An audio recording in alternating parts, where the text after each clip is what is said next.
საყვარელი ხატვის მასწავლებლის ქსენიას მიერ შესრულებული ილუსტრაცია და ამასთან დაკავშირებით ერთ ლექსს აგიკითხავთ. უბრალოდ წინასწარ გეტყვით. აქ არის პაპა, თავისი პატარა ცუნცულა შვილიშვილი და შრომის იარაღები.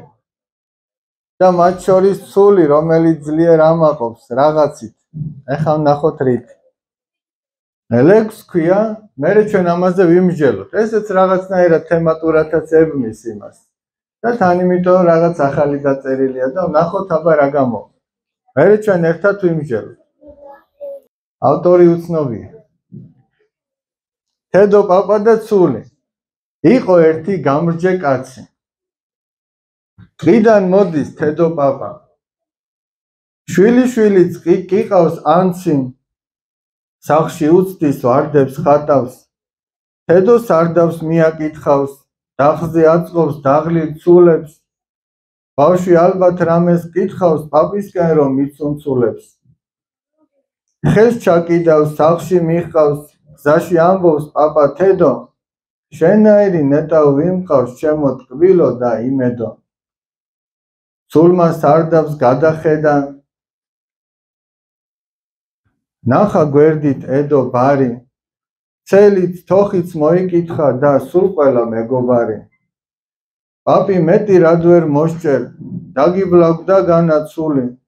რად მოდიხარ ასე ზოგჯერ დაღლილი და დაქანცული.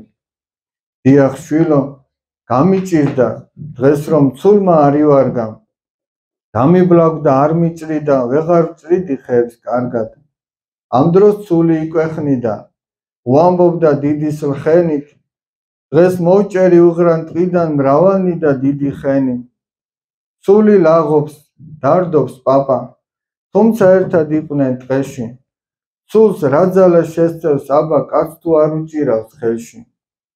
უპაპოდაც რაქნას ვითომ, იყოს ხერხი, ურო, ბარი, კაციც ვერ ასიზამს თვითონ, ღმერთის ხელში თუ არ არის. ადამიანი და ფანქარი. ფანქარის თვითონ რას დახატავს, კაც თუ ხელში არ უჭირავს, ხო მართალია? აი ეხლა თქვენ რა აზრი გამოიტანეთ, ძალიან მაინტერესებს. მას ცული ტრაბახობდა. ცული ტრაბახობდა, მერე მართალი იყო თუ არა? მას მწვანი იყო. რატომ? იმიტომ რომ ტრაბახი ცუდია მას. იმიტომ რომ ტრაბახი ცუდია და ცული თვითონ რამეს მოჭრიდა? ვერ მოჭრიდა. ვერ მოჭრიდა. აბა? პაპა წუხდა იმის გამო რომ ცული დაბლავდა და ცული ეგვახნიდა. პაპა წუხდა, ეხლა ნახეთ, მან ორი მნიშვნელოვანი საკითხია ბავშვებო. პირველი, ცული ამაყობს რომ ხეები მოჭრან. სულაც რომ პაპაც მაყოფილი იყო, ცულის მხრიდან ეს სიამაყე სწორი იქნებოდა. აი ეხლა აგდევს ბარი. დაუშვათ, თედო პაპა წავიდა და ორი მიასედი დაბარა. ეხლა ამ ცულს უნდა ეთქვა რომ აი რა მაგარი ვარ, მე დავბარეო. პაპა თუ ხელს არ მოკიდიდა, აბა ეს წავიდო და დაბარავდა. მაგრამ ეხლა ნახეთ მეორე კიდე. პაპას რო ეთქვა, მე დავბარეო, რა მაგარი ვარ, სწორი იქნებოდა. არა, იმიტომ რომ იმ პაპასაც ღმერთის ძალა რო არ შესწევდეს, ვერც ის გააკეთებდა. ანუ ამითი რა ითქვა, იცით, ნახეთ, როგორც თედო პაპას ხელში ეს სამუშაო იარაღებია რაღაცის გასაკეთებლად, ჩვენ ესე ვართ ღმერთის ხელში იარაღი. ღმერთი ჩვენით აკეთებს რაღაცას. ჩვენ თუ ღმერთის ხელს დავემორჩილებით. იგივე რაც ავთანდილმა თქვა ფანქართან დაკავშირებით. ადრინდელი საუბარი ახსოვთ. მეორე, ეხლა ნახეთ რა ხდება. აი მოდი ჩემ თავზე გეტყვით, ეხლა უფრო კარგად რო გაიგოთ. აი დღეს ეხლა აქ ხართ 145 ბავშვი, როგორც დათვალეს თიქაროსნები. წინაზე ზუსტად ამდენი იყო, ერთი დამთხოვა მოხდა. მშობლების გარდა რა თქმა უნდა. მშობლები კიდევ რამდენიღაცა არის. 30. ეხლა მე რო ვთქვა, აი ჩემი მხრიდან სწორი იქნება თუ არა? აი რა კარგია 145 ბავშვი მოვიდა, ეთყობა ასეთია ღმერთის ნება და აი რა მაგარი რაღაც კეთდება. სწორი იქნება, მაგრამ ეხა ნახე რა ხდება. იქნებ ღმერთი დამწუხრებულია იმის გამო, რომ აქ 145 კი არა, 170 უნდა მოსულიყო. და მე იმითი ვამაყობ, რომ 145 მოვიდა. ეხლა ხო აღარ არის სწორი ჩემი ნათქვამი.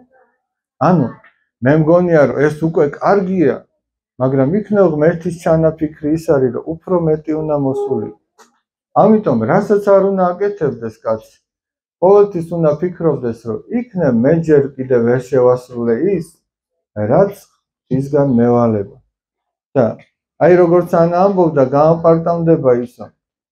ადამიანი მერე კი აღარ გაამპარტამდება, იქნება ყოველთვის თავმდაბალი. აი სიტყვაზე ვამბობ. თორნიკემ დაუშვათ გუშინ გაახარა 7 ადამიანი. გაახარა რითი ახლა სკოლაში ვიღაცას კალამი არ ქონდა, ამან კალამი მისცა, ვიღაცას ის მოუტეხა, პური მოუტეხა, აჭამა, ვიღაცას კარგი ამბავი უთხრა, ვიღაცას აპატია და ასე შემდეგ. 7 ადამიანი. და თორნიკეს შეუძლია თქვას დღის ბოლოს, რომ აი რა კარგია, მე 7 ადამიანი გავახარე. როგორც ილია ჭავჭავაძე ამბობს, ყოველ დღესა შენს თავს კითხე, აბა დღეს მე ვის რა ვარგეო. თორნიკეს დაფიქრდა და თქვა, რომ რა მაგარია 7 ადამიანი გავახარე. მაგრამ იქნებ ღმერთს უნდოდა, რომ თორნიკეს 10 გაეხარებინა. ჩვენ ხო არ ვიცით ეს. ამიტომ თორნიკე თუ იმაზე იფიქრებს, რომ იქნებ ღმერთს ჩემგან 10-ის გახარება უნდოდა და მე მარტო 7 შევძელი, თორნიკე თავმდაბალი დარჩება და აი ესეთი მოსწონს ღმერთს, რომელიც კი არ ამოყობს იმით რა გააკეთებს, არამედ აკეთებს, მაგრამ თავმდაბალია იმის გამო, რაც ვერ გააკეთა.